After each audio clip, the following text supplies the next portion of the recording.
Ensemble pour la Ciotat, nous sommes aujourd'hui dans la rue du Rocher, en direct, cette coulée verte que nous tenons à préserver pour les années qui viennent, tout simplement parce que c'est une entrée magnifique de ville. Et je suis entourée aujourd'hui, bien sûr, avec Michel Bussetti et toute l'équipe d'Ensemble pour la Ciotat, des amis qui, depuis quelques années, ont combattu pour sauver leur patrimoine et pour sauver le patrimoine de Ciotat. Donc je vais leur passer la parole et puis on clôturera avec ce que Mireille Benedetti et toute son équipe proposent pour l'année à venir en justement en substitution de cet hôtel 4 étoiles irréalisable dans ce cœur de ville. Moi je suis très content de constater qu'à l'occasion de ces élections, certaines listes se préoccupent de leurs problèmes. C'est une bonne chose parce que nous nous battons depuis 5 ou 6 ans.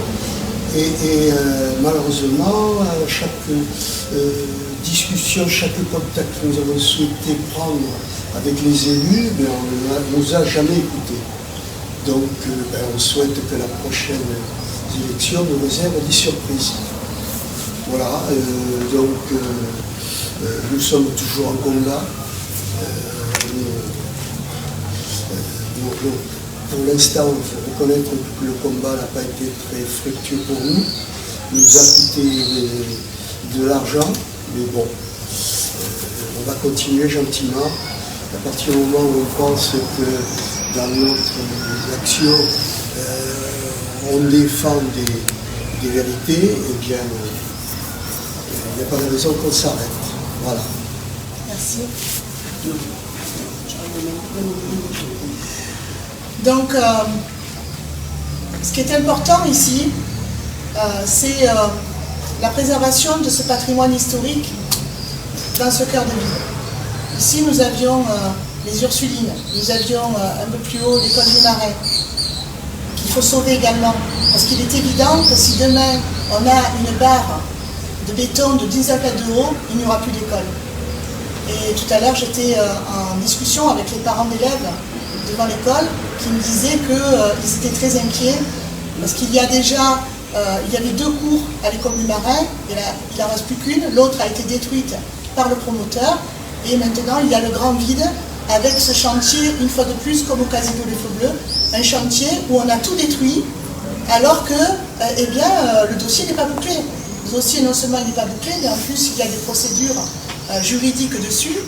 J'ai rencontré tous les amis de la Coulée Verte et je connais bien le dossier et je sais tout simplement que ce dossier-là, c'est à peu près le même finalement que le Casino des Feux Bleus. C'est un dossier où il y a des irrégularités dans le permis de construire, où tout simplement la ville de la Ciotat, et là je le dis clairement, les services administratifs de la ville n'ont pas ficelé le dossier.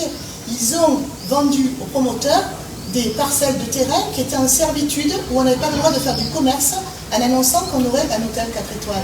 Donc, en plus, ils ont découvert, en cassant la caserne des pompiers, ils ont découvert le rocher. C'est pas pour rien qu'on appelle ici la rue du Rocher, c'est pas pour rien que quand on a rénové l'Éden, on n'a pas pu faire les salles en sous-sol, parce que tout simplement nous étions sur le rocher. Le rocher qui longe toute la bordure du centre-ville, eh bien, il est à découvrir maintenant pour tous ceux qui viendront voir le chantier de la destruction, à révéler ce rocher. Donc impossible bien sûr de faire des parkings en sous-sol, impossible bien sûr de faire du commerce sur l'ensemble de ces parcelles puisqu'il y a cette servitude. Et d'ailleurs les habitants de la rue du Rocher, à leurs frais, ont entamé ces démarches juridiques. Eh bien, il faut proposer un autre projet. Voilà, et donc n'oubliez pas, mobilisez-vous. Dimanche 28 juin, il faut aller voter. Il faut aller voter, il faut voter pour l'avenir de nos enfants. Voter la liste de Mireille Benedetti, Ensemble pour la Ciotat, avec Lionel Justi et Michel Bussetti et toute l'équipe qui est derrière moi. Merci beaucoup.